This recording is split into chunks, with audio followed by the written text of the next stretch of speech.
Our infrastructure O&M team, now identified and selected, and hopefully having been involved in the design and construction efforts of the facility, must be maintained in top form in order to maximize preventative as well as disaster or emergency response mechanisms. This is where the gray line between personnel and process begins. The most efficient manufacturing corporations employ Lean or Six Sigma efforts that provide for an efficient, routine, repeatable process that maximizes output and minimizes input or waste and effort.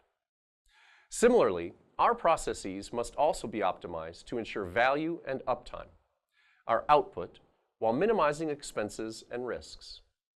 Our processes can be generally broken down into one of three categories: SOPs, MOPs, or EOPs, which are abbreviations for Standard Operational Procedures, Methods of Procedure, and Emergency Operational Procedures, respectively. Let's take a look at each of these items in turn. An SOP, as you might expect, dictates what efforts or exercises are done, how often or when they are done, and how they are done. SOPs cover, or should cover, essentially all routine or regularly executed efforts in the spectrum of O&M activities. Such types of items would include safety, security, personnel training, inventory, vendor, or change management and preventative or predictive maintenance, communications, change process, and finally, and most importantly, documentation of all of the above.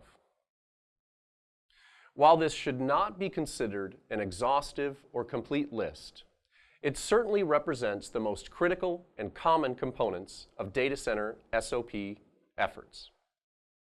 Let's take a look at each of these in turn. Safety speaks primarily to the mandatory and optional procedures put in place in any given location that are intended to protect human life and limb.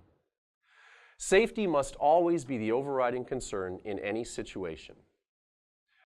Mandatory components would include items such as those required by local, state, or federal law, those items stipulated by code, such as the NEC or National Electric Code, the NFPA or National Fire Protection Association, or OSHA, the Occupational Safety and Health Administration.